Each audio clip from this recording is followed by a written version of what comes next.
ons kan net so sit, en dan kan ons harte stil maak, dan gaan ek vir julle 'n paar oomblikke gee van stil gebed, jy maar ook die behoefte voor die Here uitspreek vanmôre, en dan gaan ek ons begelei in gebed, en ook die erediens net so aan die Here opdra. Kom ons buig ons hoofde, dan bid ons saam. Ons wonderlike hemelse Vader, ons dankie dat U ons beter ken, as wat ons onsself kan ken. U sê vir ons dat U ken ons gedagtes van ver, en daar is nog nie 'n woord op ons tong nie, en U ken dit geheel en al. Here, U sê ons kan na die hoogste hemele gaan, en ook na die dieptes van die aarde, en daar is U. Die duisternis is vir U soos helder lig. Daarom verheug en verbly ons nie in onsself, en in ons prestasies, en in wat ons bereik het in die lewe nie.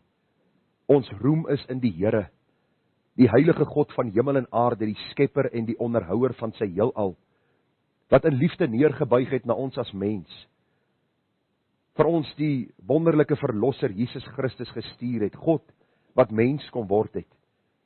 Vader, baie dankie dat Christus daar die volmaakte lewe geleef het, daar die eenmalige, perfekte dood gesterf het op die tyd soos U bepaal, die dood, die hel, die graf oorwin het, opgestaan het uit die dood, opgevaar het na die hemel en sit aan die regterhand van God die almagtige Vader, van waar hy sal kom om te oordeel die lewende en die dode. Baie dankie vir die Heilige Gees wat vanmôre ons lei in die volle waarheid. Dankie dat ons hierdie waarheid nie by 'n kerk kry of by mense vind nie, maar vanuit die wonderlike blaaie van die Bybelboek. En U gebruik die dwaasheid van die prediking om die wat glo te red. Here, U het hierdie baie besonder en unieke manier gekies om U kerk te bou. U het nie gekies om U kerk te bou met allerhande vermaak, en waar ons mense probeer trakteer en mense probeer trek met dinge wat hulle vlees streel nie. U sê dat ons die woord moet preek, tydig en ontydig. U sê weer lê, bestraf en vermaan met alle lankmoedigheid, want daar sal 'n tyd wees dat mense die woord nie meer sal wil hoor nie.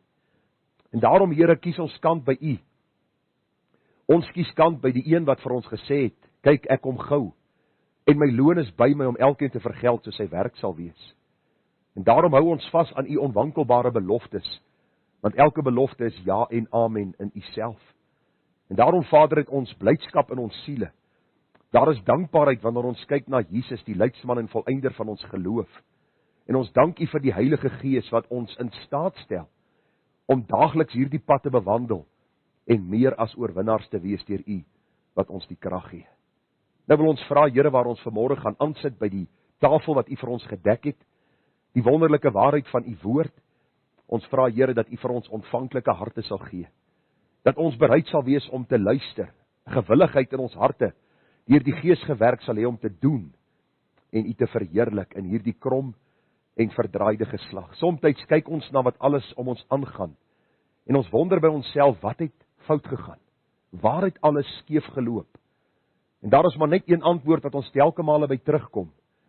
Die oomblik toe ons U, die fontein van lewende waters, verruil het, vir die gebarste reënbakke van hierdie wêreld. Dis toe dinge begin skeefloop het. Want Here, dit kos altyd 'n prys om te sondig. En hierdie prys is nooit, Here, iets wat ons bereid is om te betaal aanvanklik nie. Maar later, wanneer hierdie bitter vrug van sonde opgelewer word, dan besef ons, dis beter om te skuil by die Almagtige en onder die vleuels van hierdie heilige God van hemel en aarde.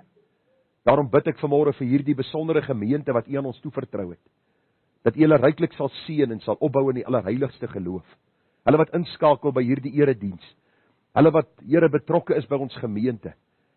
Here, ons vra dat U self U koninkryk sal bou en dat ons disippels sal wees, dat ons manne en vroue sal wees, dat ons diensknegte sal wees, wat getrou sal arbei in U akker, sodat ons ook eendag loon kan ontvang om aan U voete neer te lê.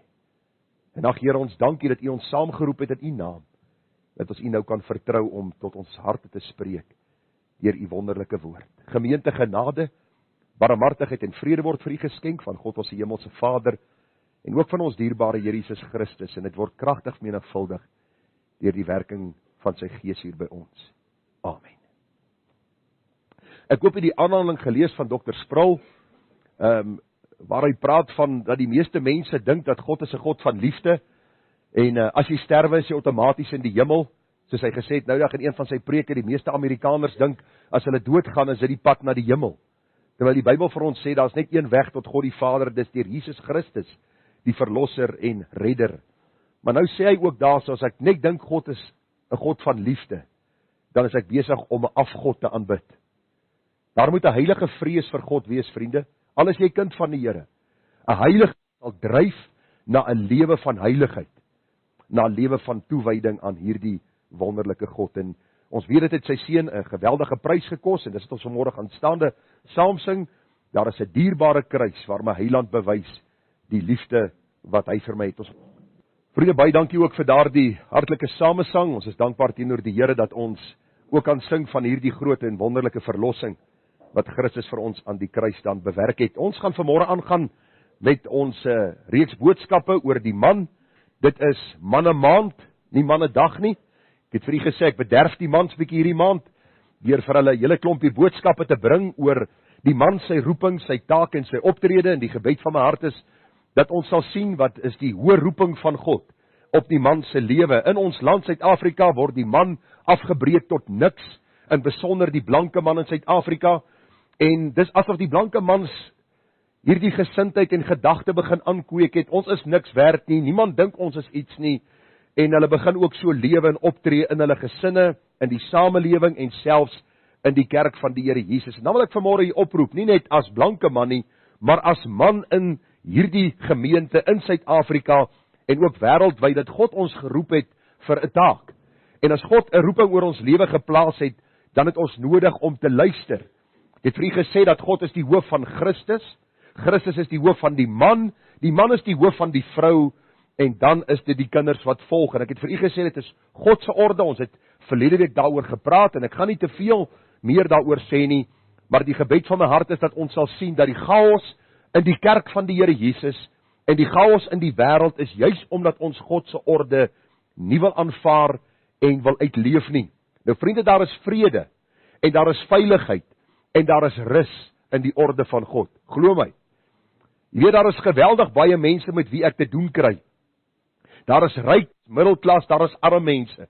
En ek kom by almal agter, as hulle God se orde begin een kant skuif, en hulle begin hulle eie pad volg, en hulle eie denke, en hulle eie gedagtes, en hulle leef volgens hulle gevoel en impulse, dan is daar chaos, daar is hartseer, en daar is verdriet in gesinne, en dan moet jy gaan sit, en jy moet gesels met hulle, en elke keer kom ek terug na een groot waarheid, en dit is dat God se woord is die lig vir ons pad, en die lamp vir ons voet. En ek wil maar vir u noem, as u na my toe kom vir berading. Ek is nie daar om u te simpatiseer in u situasie nie. Ek is nie daar om vir u te sê, jou sonde is reg, en my sonde is reg, en God moet maar geliefd neem met ons sonde nie. Wanneer jy na my kant toe kom, en ek gaan jou help, gaan ek jou Bybels begelei, met die liefde van die Here, in lankmoedigheid, maar met hierdie duidelike pad wat die Here vir ons uitgelig het, in sy wonderlike woord, want daarin is vrede, en daarin is veiligheid.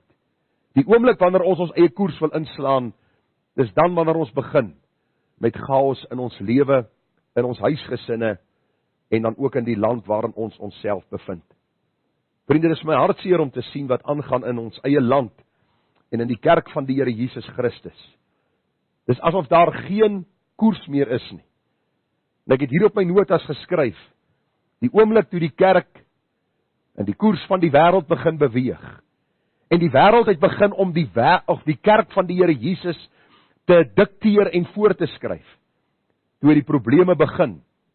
En daarom wil ek u vanmôre as mans, maar saam met die dames, terugbring na dit wat die skrif vir ons leer, oor God se orde, in die gesin, in die kerk van die Here Jesus, en ook hoe ons dit moet uitleef, in hierdie land waarin die Here ons dan ook geplaas het. Kom ons lees saam die wonderlike woord van die Here. Nou vriende, daar is net een boek geïnspireer in die wêreld, dis die Bybelboek, God se wonderlike woord, en wanneer ons die woord lees, dan is dit God wat met ons praat. Dit is God se stem wat ons hoor. Dis hy wat aan ons kommunikeer wat in sy Vader hart is. En kom ons lees wat staan daar in Timoteus. Nou Timoteus was die jong leraar van die gemeente in Efese, en Paulus, hierdie mentor van Timoteus, skryf vir hom hierdie brief. En hy sê vir hom, Timoteus, dis 'n betroubare woord. As iemand na opsienersamp verlang, begeer hy 'n voortreffelike werk. 'n Opsiener dan moet onberispelik wees, die man van een vrou, nugter, ingetoe, fatsoenlik, gasvry, bekwaam om te onderrig. Geen drinker, geen vegter, geen vuilgewinsoeker nie, maar vriendelik, geen strydlustige, geen geldgierige nie. Een wat sy eie huis goed regeer en sy kinders met alle waardigheid in onderdanigheid hou. Maar as iemand nie weet om sy eie huis te regeer nie, hoe sal hy vir die gemeente van God sorg dra? Hy moet nie 'n nuweling wees nie, sodat hy nie verwaand word en in dieselfde oordeel as die duiwel val nie. Maar hy moet ook goeie getuienis hê van die buitestanders, sodat hy nie in veragting en in die stryk van die duiwel val nie. Net so moet die diakens waardig wees, nie hy 2 monde spreek nie, nie verslaaf aan wyn nie, geen vuilgewinsoekers nie. Manne wat die verborgenheid van die geloof in 'n rein gewete hou. Vers 10 sê, hulle moet eers 'n proeftyd deurmaak. Daarna, as hulle onberispelik is, dan hulle dien. Net so moet die vroue waardig wees, geen kwaadspreeksters nie, nugter, betroubaar in alles. Die diakens moet manne van een vrou wees en hulle kinders in eie huis goed regeer. Want die wat goed gedien het, verkry vir hulle 'n eervolle plek en veel vrymoedigheid in die geloof in Christus Jesus. Ek skryf jou hierdie dinge in die hoop om gou na jou te kom. Maar as ek vertoef, dan kan jy weet hoe iemand hom moet gedra in die huis van God, wat die gemeente is van die lewende God, 'n pilaar en grondslag van die waarheid. En onteenseglik die verborgenheid van die godsaligheid is groot. God is geopenbaar in die vlees, is geregverdig in die gees, het verskyn aan engele, is verkondig onder die heidene, is geglo in die wêreld, is opgeneem in heerlikheid. Baie besondere, kosbare gedeelte ook in die woord van die Here. Ek gaan sommer dadelik die teks in oordenking vir u op die bord sit. 1 Timoteus 3 vers 2, opsiener dan moet onberispelik wees, die man van een vrou, nugter, ingetoe, fatsoenlik, gasvry, bekwaam om te onderrig. Ons tema dan vanmôre is die man sy roeping en taak en optrede, deel 2. U sal sien, dit gaan aan, deel 2, deel 3, deel 4, deel 10, deel 15, ons sal sien, waar ons gaan stop, maar die gebed van my hart is dat ons by elke deel iets sal leer. Dis vir my die belangrikste, en u moet onthou, wanneer ek vir u die boodskap preek op 'n Sondag, moes ek eens hierdie boodskap vir myself gepreek het in my binnekamer, terwyl ek dit voorberei het. Daarom moet u nie dink die prediker staan hier en hy preek af na die gemeente asof ek in elke opsig alles bereik het en volmaak is daarin nie. Die teendeel is waar. 'n Mens roep daagliks na die Here en vra vir die Here, Here, verander my meer soos die Here Jesus Christus. Vanmôre in my binnekamer vir die Here gevra dat Christus meer gestalte ook in my lewe sal verkry. En daardie gebed sal nooit ophou. Dis kan die graf nie. Ons sal bly bid en ons sal bly vra, Here, verander my, sodat ek meer kan word soos Jesus. En lyk my Here het 'n roeping. Hy wil vir ons kon vertel het van sy roeping. Nou stop sy ma hom. Ek kan dit nie glo nie. Ons soek juis jong manne wat geroep is vir die taak om al van jongs af te leer, né? Kom ons gaan vanmôre, dan kyk ons na wat die Here vir ons wil leer. Nou vriende, ek gaan 'n kort oorsig hanteer oor verlede week se boodskap. Ons het verlede week begin praat oor die gedagte dat die opsiener moet onberispelik wees. Ek het vir u gesê sonder gebreke. Dit moet een wees waarteen geen grove kritiek in te bring is nie. Dit moet iemand wees wat 'n lewe leef wat God kan verheerlik. Nou as ons kyk na die hedendaagse prediker, dan sien ons elke nou en dan is daar 'n nuwe prediker wat opstaan met die stywe jean aan en die hemp wat oop is en die spiere wat bult en die kruis wat hier tussenin hang en die goue ringe en goeters, en hy sê God het my geroep. Maar as jy hoor wat sy lewe hy leef en geleef het, dan vra jy vir jouself, is die Here dan ontrou aan sy roeping, of het hierdie man miskien 'n roeping gefabriseer wat nie van God kom nie? Jy moet onthou in die evangelie of in die kerk van die Here Jesus, iemand het dit in Engels mooi gestelde, gospel is big business. Dis groot geld om mense van die kansel te manipuleer, om geld uit hulle sakke te kry en jouself te verryk, maar jy het nie 'n roeping van God nie en jou lewe getuig nie dat God jou ontmoet het nie. En ek wil vir u sê, gaan kyk maar na die deursnee TV-prediker, hulle lewens laat veel te wense. Hulle leef in boosheid, in gruwelike sondes, en niemand staan op en praat teen hierdie boosheid van hulle nie. Dit is vir my baie interessant, is die meeste mense wat hulle aanhang, is mense wat self in bewuste sonde lewe.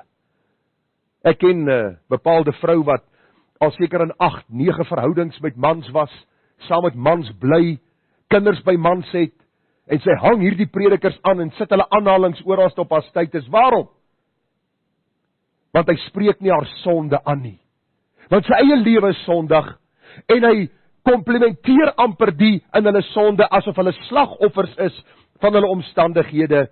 En daarom sê die Bybel, ons moet mense wees teen wie geen grove kritiek in te bring is nie. Daarom is dit belangrik om hierdie groot waarheid te sien. Man van een vrou, die meeste predikers vandag, wat jy vandag sien wat aangehang word deur mense, is manne wat al by meer as 2 of 3 of 4 vroue was.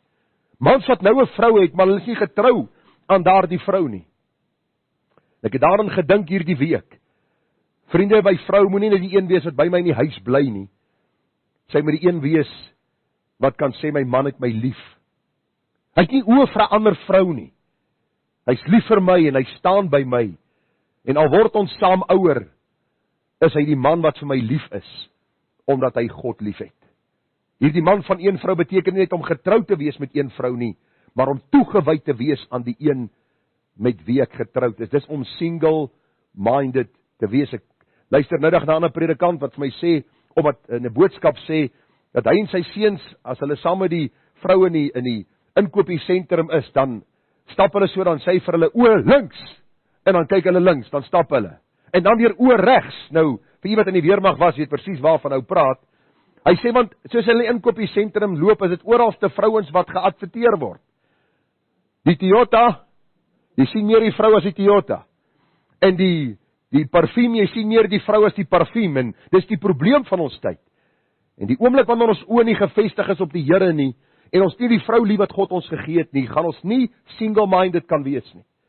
Gaan ons verlei en mislei word deur hierdie wêreld. Hierdie man moet nugter wees. Beteken hy moet bedaard wees, kalm en gematig.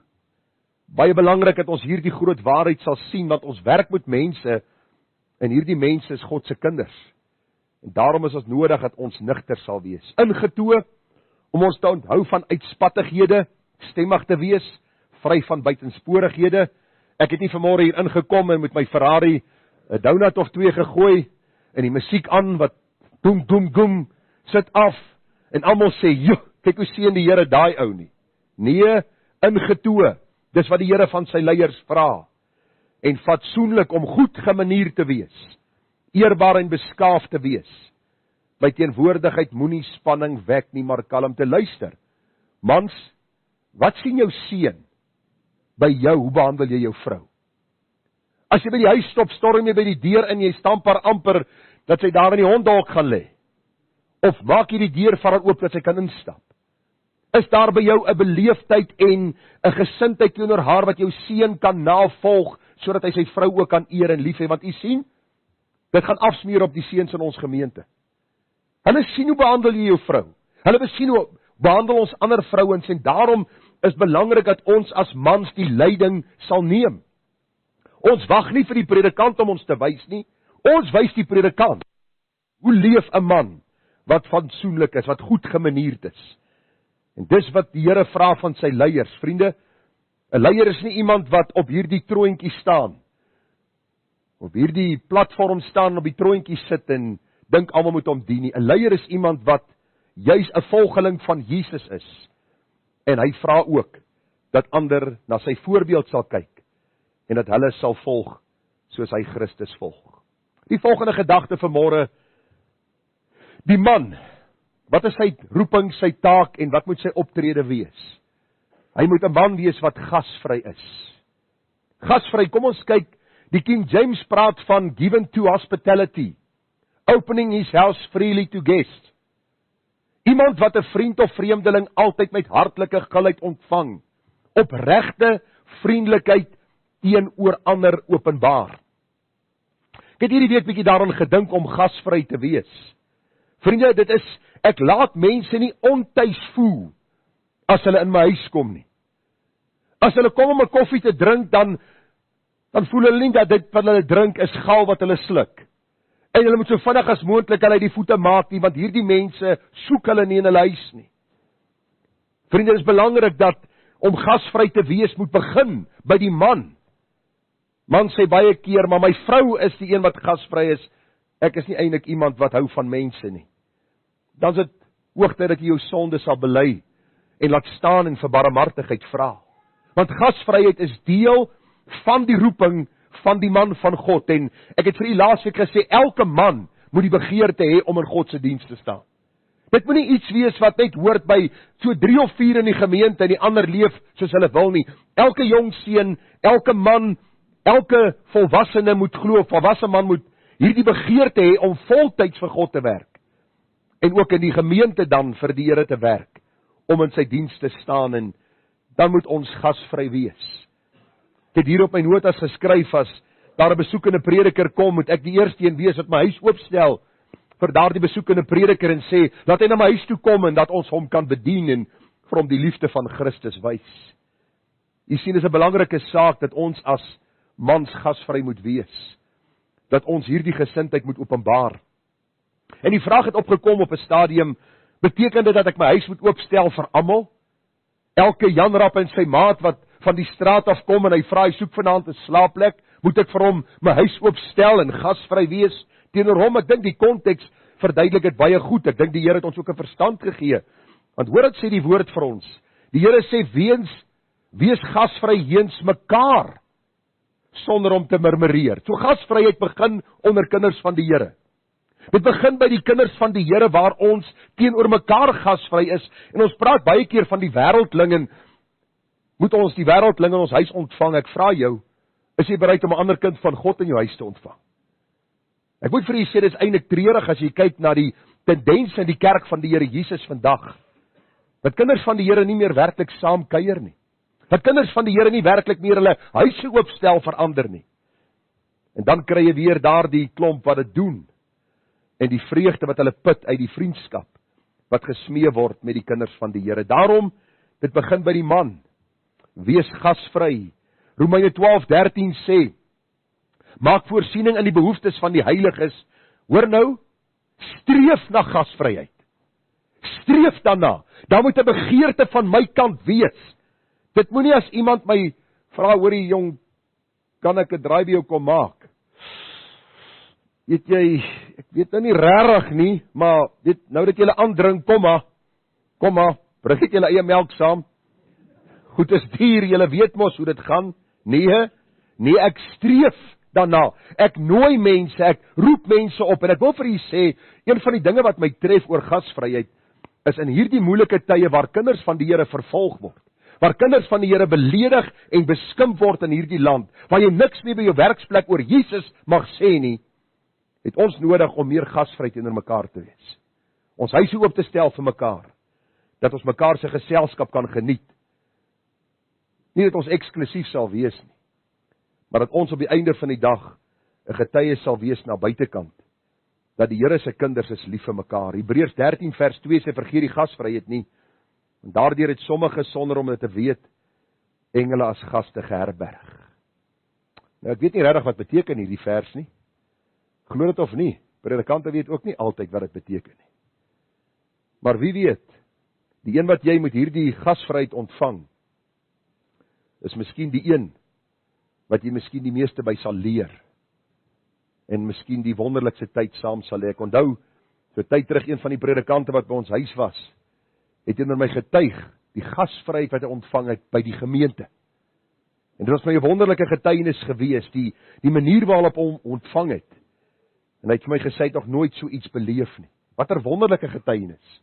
Mag ons as mans die leiding neem in die gedagte van gasvryheid. Maar 'n man moet verder ook bekwaam wees om te onderrig.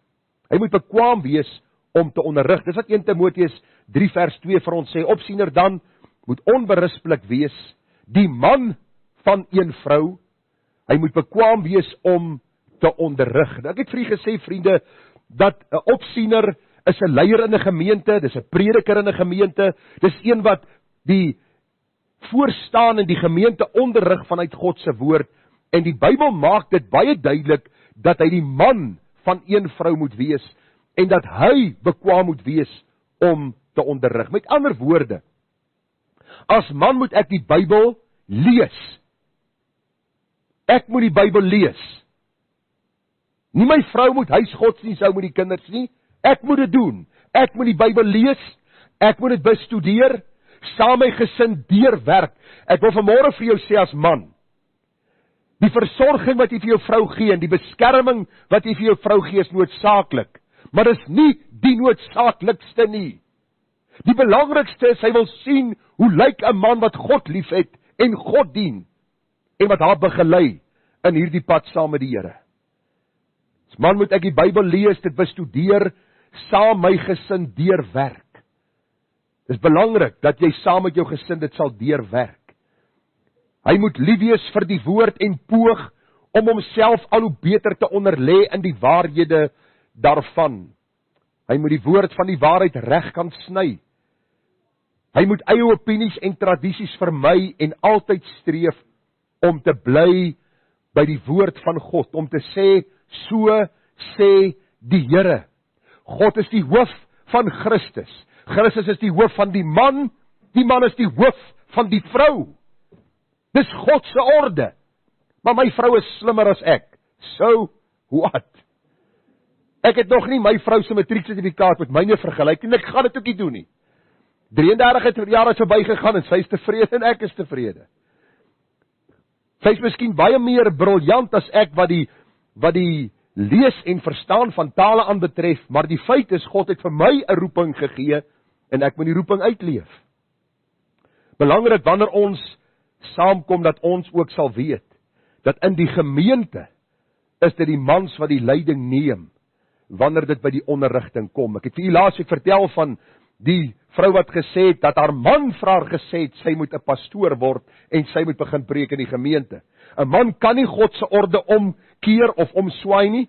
God se orde bly God se orde, en daarom sê die Bybel vir ons, lê jou daarop toe. Paulus skryf dit vir Timoteus, die man, die predikant van die gemeente in Efese.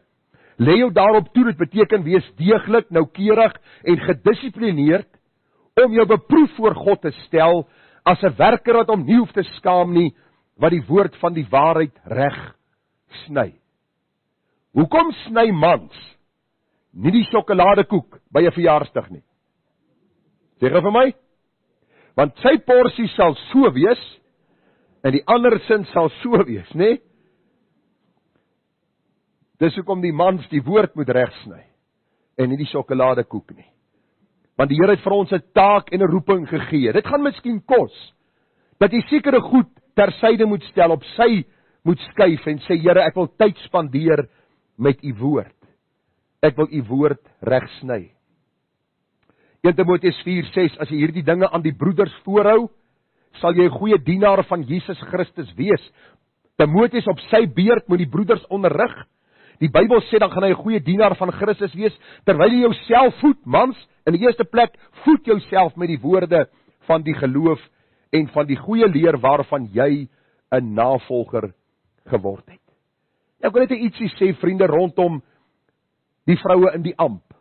Vroue wat predikante is. Nou, ek het nie 'n probleem as die dames die sonnaskoolkinders onderrig nie. Dit is glad nie dieselfde as die onderrigting van die kansel nie. Die Bybel maak die duidelike onderskeid. Vroue moet hulle kinders onderrig. Daar moet ook hierdie wonderlike interaksie wees tussen ma en die kinders, die seuns en die dogters in die huis. Maar wanneer dit kom by die bediening van God se woord, wanneer dit kom by die sny van die waarheid in die gemeente, wanneer dit kom by die prediking, moet hy 'n man van een vrou wees, en hy moet bekwaam wees om te onderrig. En Dr. John MacArthur het hierdie opmerking gemaak in een van sy boodskappe, en ek gaan dit vir julle in Engels lees, in my gebroke Engels. Ek het dit probeer vertaal in Afrikaans, maar dit klink net nie so goed soos in Engels nie. Engels het so 'n bietjie van 'n punchline.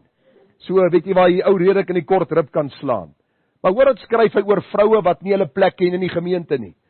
Wat probeer om die man se plek in te neem en God se orde om te swaai. Hy sê, perhaps women pastors and women preachers are the most obvious evidence of churches rebelling against the Bible.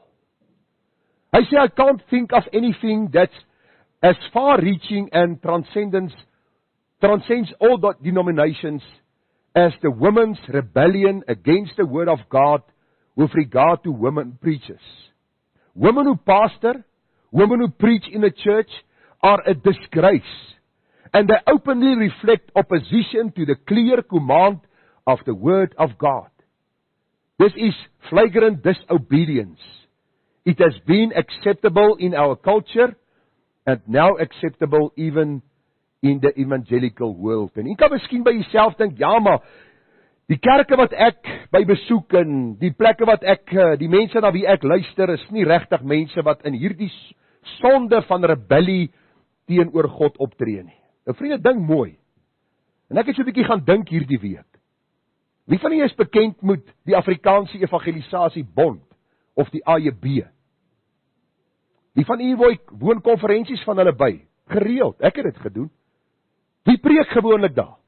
Mans en vroue. En hulle staan bekend as die heiligheidsbeweging wat in sekere kerkdenominasies omhels word en aanvaar word, maar hulle is in direkte rebellie teenoor God. En omdat hulle Jesus sê en hy's redder sê, het niemand 'n probleem daarmee nie. In die kerk van die Here Jesus val ons in by God se orde, nie omdat die man beter is as die vrou nie, maar omdat God se orde daar is. Daar is baie kerke, gaan kyk maar op televisie, waar die vroue gemeentes lei, en vir my hartseer om te sien, dat hierdie vrou later in 'n egskeiding betrokke is met haar man, omdat sy die leiding wil neem. Sy trou later die volgende ene en raak ontslaaf van hom. Waarom? Want as God se orde oortree word, is daar altyd die probleme waarmee ons sit. 'n Man het die verantwoordelikheid om die gemeente te lei, en God sal van hom rekenskap vra as hy dit nie doen op 'n Bybels verantwoordbare manier nie. Ek gaan aan die volgende ene, hy moet geen drinker wees nie. En nou raak ek aan 'n sensitiewe saak. Nou, ek gaan nie vir u te veel vanmôre sê daaroor nie. Ek gaan so 2 oordenkings opneem oor die saak, maar hoor wat sê die apostel Paulus. Hy sê, die opsiener moet geen drinker wees nie. Nou vriende, hierdie woord geen drinker is nou amper soos die 0 per mond. En waar sien jy 0 per mond? Jy moet gaan vir 'n operasie. En hier agter jou is 'n wit bord. En hulle skryf met 'n swart koutjie daar.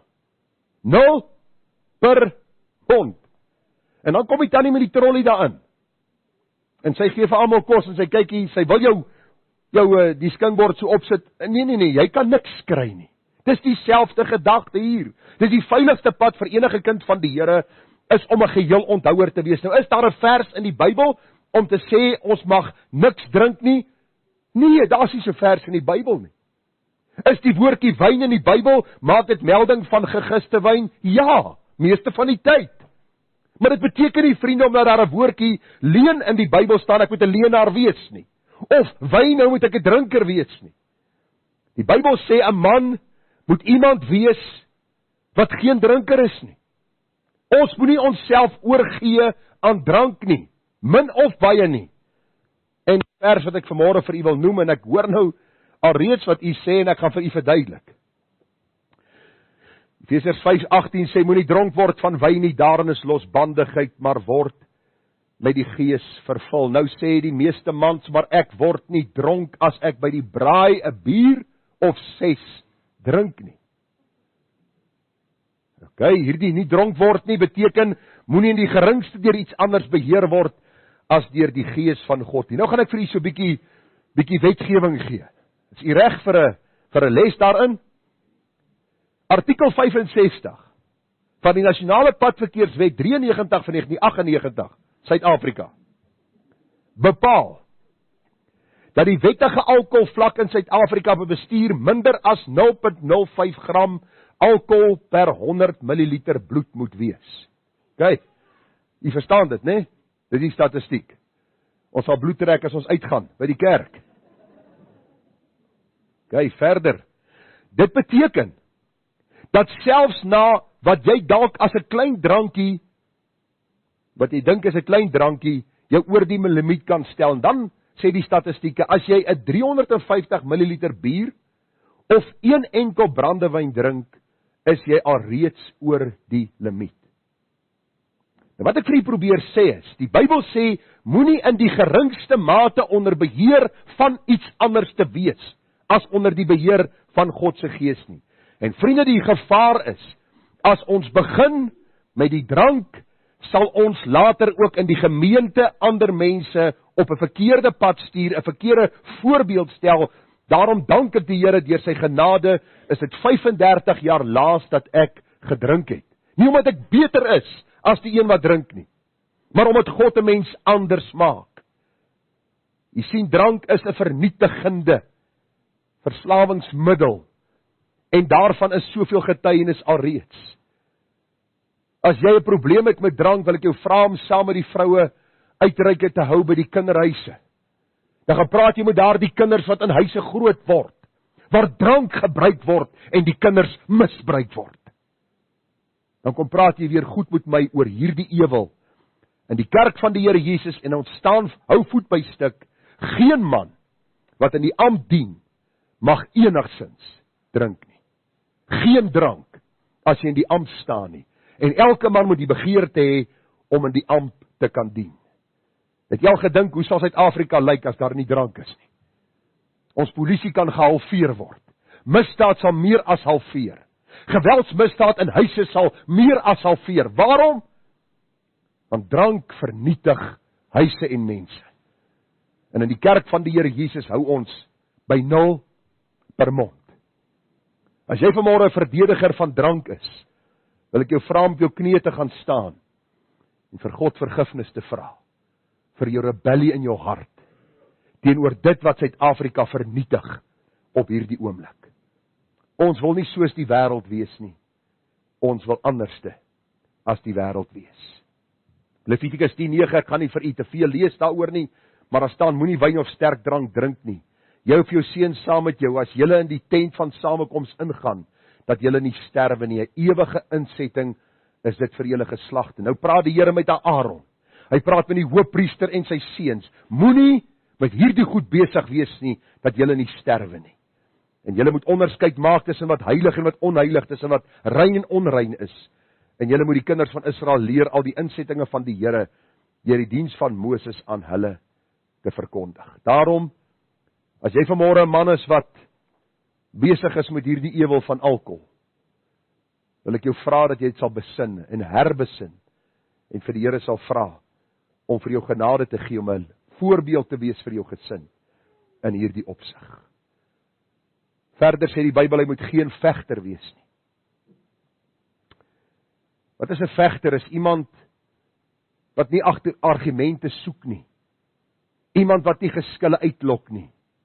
Nie ander fisies en geestelik aanrand of aftakel nie. 'n Vegter is iemand wat altyd stry vir sy regte en nie maklik toegee nie. Luister, dit gaan nie vir hom oor waarheid nie. Dit gaan nie vir hom oor die waarheid wat moet seëvier nie. Waarheid is irrelevant, solank ek my sê en die geveg wen. Nou vriende, dit is belangrik dat ons sal sien dat 'n man nie 'n vegter moet wees nie. Nou sê jy miskien nou maar, wie gaan my vrou verdedig as iemand moet daar sukkel? Jy. Maar hierdie het niks daarmee te doen nie. Jy moet jou vrou beskerm, jy moet jou vrou verdedig, jy moet haar beskerm een wees, die een wat haar beskerm, haar oppas. Jy moet dit doen, maar hierdie het niks daarmee uit te waai nie. Want jy sien, as ek in hierdie sonde verval, is dit juis omdat daar 'n probleem in my hart heers, en ek God nie verheerlik nie. Daarom sê die Bybel vir ons, dat wanneer ons in die ampt staan, wanneer ons die roeping wil uitlewe, wat die Here oor ons lewe geplaas het, ons in hierdie waarheid moet toeneem, om nie 'n vegter te wees nie, maar juis een, wat vriendelik en opreg is. Titus 1:7 nou, Paulus skryf aan Titus ook, en hy sê vir Titus, waar jy gaan moet jy ouderlinge aanstel, wat oor die kudde van die Here wag kan hou. En dan sê hy, want 'n opsiener moet as 'n rentmeester van God onberispelik wees. Nie eiesinnig, nie oplopend, geen drinker, geen vegter, geen vuil gewinsoeker nie. 2 Timoteus 2 vers 23, en die dwaas en onverstandige strydvrae moet jy afwys, omdat jy weet dat dit twis verwek. En 'n diensknegt van die Here moet nie twis nie, maar vriendelik wees teenoor almal, bekwaam om te onderrig, een wat kwaad kan verdra. Ons sal later sien, wanneer jy mense moet antwoord, wanneer daar sekere kwelvrae kom. Daar is tye wat ons moet opstaan en vrae beantwoord, maar ek vra u dat u gesindheid nie een sal wees van 'n vegter nie. Dat jou vrou en jou kinders nie bang sal wees vir jou, dat jy nie in die gemeente 'n gesindheid sal openbaar waar mense bang is om met jou te praat of te kommunikeer nie. Dit is belangrik dat ons hierdie gesindheid sal openbaar, dat ons nie 'n vegter sal wees nie. Die volgende ene ter wille van die tyd, geen vuilgewin soeker nie. Vriende, hierdie woorde, geen vuilgewin soeker, is iemand wat op enige vuil en onderduinse manier voordeel probeer trek uit ander. Dit kan veral wees op finansiële gebied, en ek sal mense belieg en bedrieg en voorgee, ek het 'n diepe nood ten einde iets van hulle te ontvang. 'n Man en vader mag nooit hieraan skuldig wees nie. Ek praat met 'n oom so tyd terug, hy's 80 jaar oud. Hy het eiendom gehad daar by die see en hy verkoop sy eiendom. En die predikant hoor daarvan. Hy sê daai predikant begin hom bel en kuier. Hy sê nie al wat die predikant wil weet is wat het hy met die geld gedoen wat hy van die eiendom ontvang het. Hy sê op 'n stadium vir my, hy sê vir die predikant, ek het hierdie geld belê vir my kinders en die kleinkinders vir studies, en hy sê, die predikant sê, laat hulle vir hulle self sorg. Hy soek die geld. Die kerk soek die geld, die werk van die Here soek die geld, en die einde van die dag, sê die oom vir my, hy is dankbaar teenoor die Here dat hy nie toegegee het aan hierdie man se aanhoudende, knaande versoek om daardie geld te ontvang nie. As jy lief is vir geld, kan jy nie lief wees vir die kudde van die Here nie. Dan sal jy hulle uitbuit, en daar sal in jou lewe 'n lewe wees waar mense sal sien, jy het 'n liefde vir geld en nie 'n liefde vir God en God se mense nie. Vriende, 'n vuilgewinsoeker is iemand wat alles in sy vermoë sal doen om bymekaar te maak, sonder om te dink aan wat die gevolge sal wees. Salomo kom en hy sê in Spreuke 17 vers 1, beter is 'n stuk droë brood en rus daarby, as 'n huis vol offermaaltye met getwis. Wees dankbaar oor dat God jou gee. Eer die Here vir die wyse waarop hy vir jou sorg. Wees 'n man met integriteit. 'n Man waarop jou gesin kan reken. En dit wat jy verdien, dat dit op 'n eerbare manier verdien word. Spreuke 20:17, soet is vir 'n mens die brood van bedrog, maar daarna word sy mond vol grys klippertjies. Kry gou hier die beeld?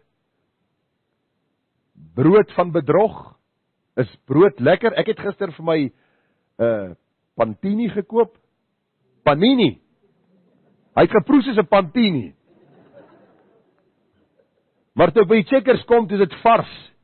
Die stoom kom so uit en ek sit hom aan die sakkie en ek by die huis kom, so rukkie daarna lekker dik botter. Hy's lekker. Gaan vat 'n klomp klippietjies en gooi dit in jou mond en probeer hulle kou. Ek dink dit gaan 'n hele ander storie wees. En die Here sê, dis presies. As ons op 'n oneerbare manier mense indoen om onsself te bevoordeel, sal dit later soos 'n mond vol grys klippertjies wees. Jy dink jy kom nou weg daarmee. Later sal hierdie sonde jou inhaal. En die bedoeling, as jy vir die Here wil werk, hoort hierdie gesindheid nie. Elke man moet 'n begeerte hê om vir die Here te werk, of voltyds, of in die gemeente, as ouderling of diaken, of in watter hoedanigheid ook al.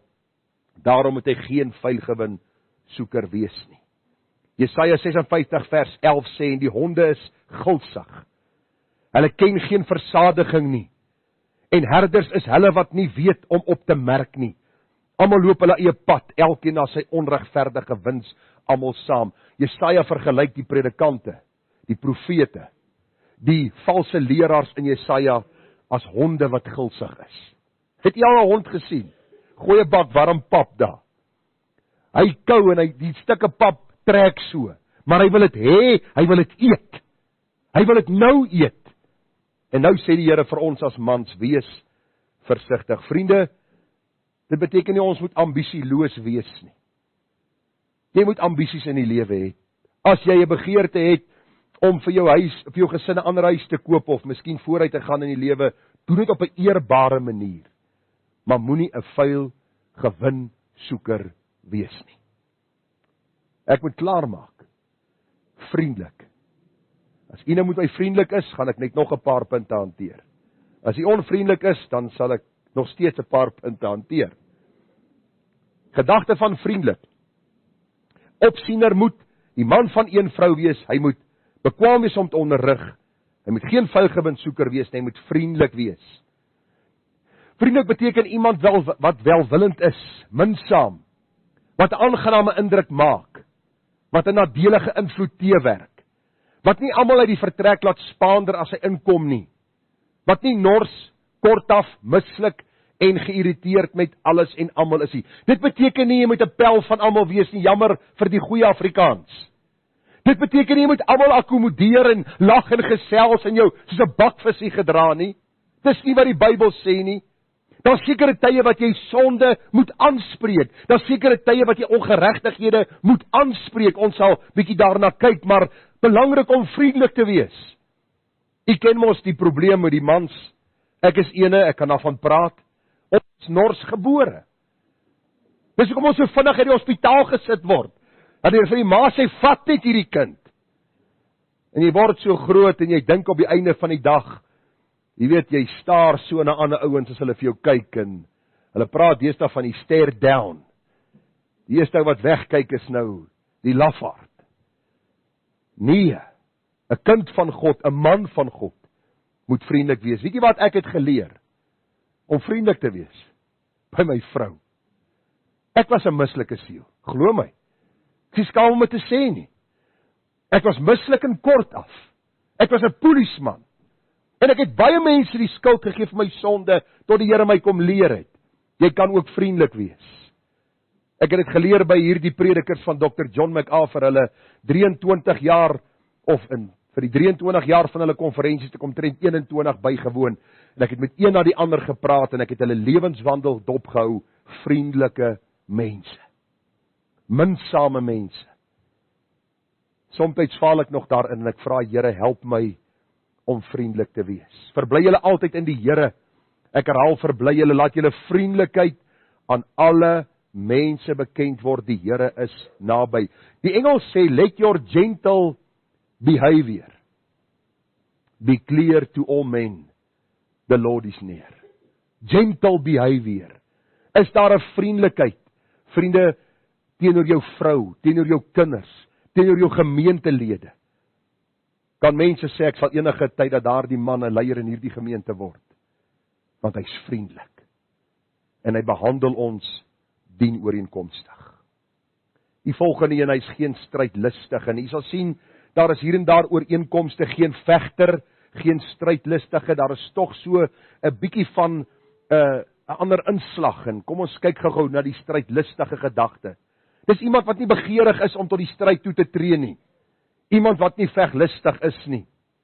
Tog, en hier kom dit nou, die onderskeid kan tref wanneer om in liefde te vermaan. Die vermaaning moet in liefde van die Here geskied sonder om enige kompromieë aan te gaan. Jy is nie strydlustig wanneer jy sonde aanspreek nie. Jy is nie strydlustig as jy in jou huis vir jou kinders sê, hier is die pad, dis die pad wat ons gaan loop, en julle gaan saam met my hierdie pad stap nie.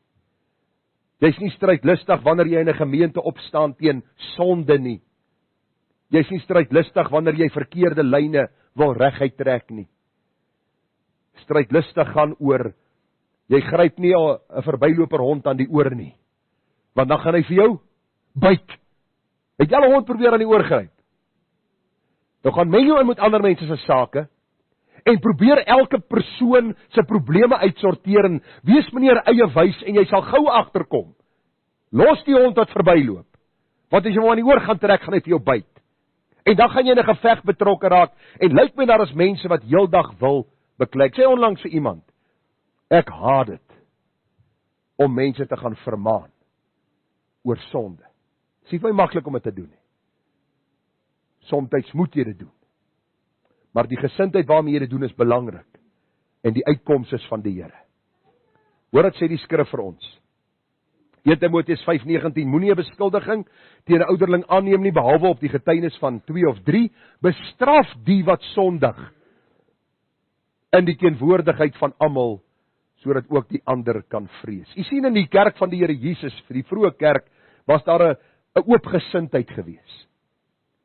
Hierdie bestraffing was gewees waar groot en gruwelike sondes plaasgevind het, en die mens het agtergekom, God is heilig, hy het 'n heilige standaard, en hierdie heilige standaard moet gehandhaaf word. Daarom moenie tot die stryd toetree nie. Maar wanneer daar sondig is, en dan moet sonde aangespreek word, doen dit, vriende. Doen dit met die liefde van die Here. Doen dit met 'n gesindheid van nederigheid. Maar kom ons doen dit om die Here se koninkryk te bevorder. Die laaste ene, hy moet geen geldgierige wees nie. U sal sien, dit kom baie ooreen met die vuilgewinsoeker. Maar geldgierig beteken om nie behept te wees met 'n sterk begeerte na geld nie. Party mense droom, praat, kuier, alles gaan net oor geld. Hulle kan nooit ophou praat oor geld nie. Hulle het of te min, of hulle te min, of hulle het hopeloos te min. Ek het nog nooit iemand gehoor wat genoeg het nie. Daarom 1 Timoteus 6 vers 6, maar die godsaligheid saam met die vergenoegdheid is groot wins. Wie van julle het al die program gesien op televisie, Listing Cape Town? Niemand nie? Het ek vir julle 'n storie om te vertel. En hoekom ek dit vir u vertel is, iets wat ek en my vrou opgemerk het, en sy het die program gekyk, en ek het daarby gesit, en ek het bietjie gekyk. Ek weet nie of u weet wat kos huise in Kaapstad, nie nou nie al die huise nie, maar die huise wat ons gekyk het na, hardloop so 55 miljoen, 80 miljoen, 95 miljoen, 140 miljoen, en die een huis wat ons gesien het, hulle verhuur om 'n maand uit, in Clifton, hulle verhuur om per maand uit, vir R350,000, 'n maand. En u kan maar gaan kyk, of ek die waarheid praat. Maar in elk geval, nou wys hulle hierdie Clifton, hulle wys hierdie strand en hierdie huis, en onder staan die groot bedrag, R350,000 per maand. Die een huis in Parel, 140 miljoen, waarvoor hulle het verkoop. En weet wat sê ek vir my vrou? Alles gaan brand. Sê ek negatief? Julle sê ja, hy is lekker jaloers, want hy bly nie daar nie. Wat ek besef het, vriende, is dat mense jaag na hierdie goed wat verby sal gaan. Hulle sal mense indoen, hulle sal op 'n oneerbare manier by mense vat om hierdie grootte te kry. Maar die punt van die saak bly nie, die Bybel sê as ons kinders van die Here is, beteken nie ons moet in 'n pandok bly nie. Maar wat dit beteken, ons moenie oggend, middag en aand praat oor geld, meer, beter, groter nie. Ek moet op 'n punt kom dat ek vergenoegd is in die Here. Vers 7. Ons het niks. Luister, jy het nie eens 'n doek in die wêreld gebring nie. Die doek wat jy gekry het as babietjie het jou ma en jou pa vir jou gegee. En die kus wat jy in gelê word as jy sterf, is wat hulle vir jou gekoop het om jou daarin te lê. Daar sal niks saamgevat word nie. Die Bybel sê ons het niks in die wêreld gebring nie. Ons sal niks daaruit wegdra nie. Maar as ons voedsel en klere het, moet ons daarmee vergenoegd wees. Die wat ryk wil word, val in versoeking en strikke en baie dwaase en skandelike begeerlikhede, wat die mense laat wegsink in verderf en ondergang.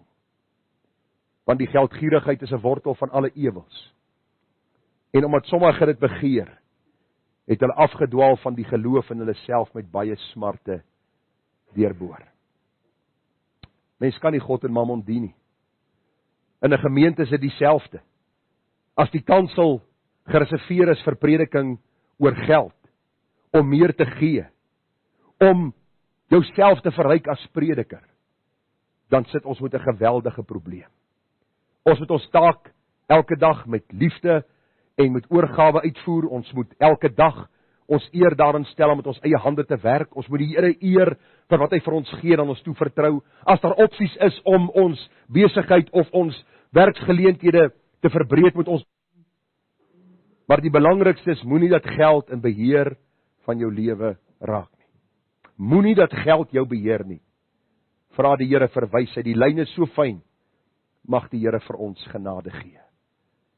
Op hierdie geldgierige manier, of die waarskuwing teen geldgierigheid, gaan ons afsluit.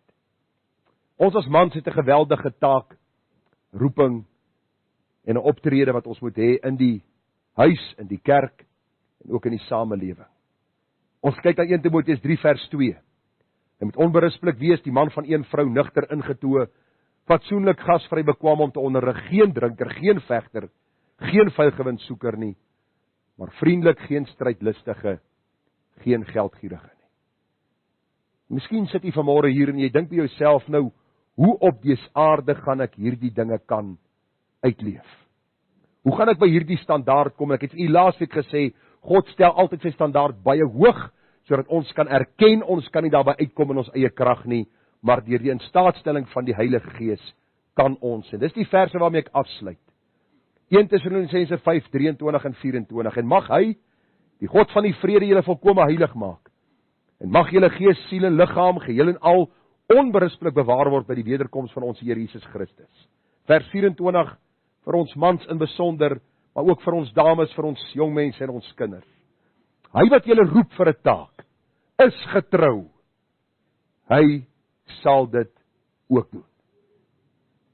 In die paar jaar dat ek nou in die bediening is, het ek al dikwels vir die Here gesê, Here, ek kan nie.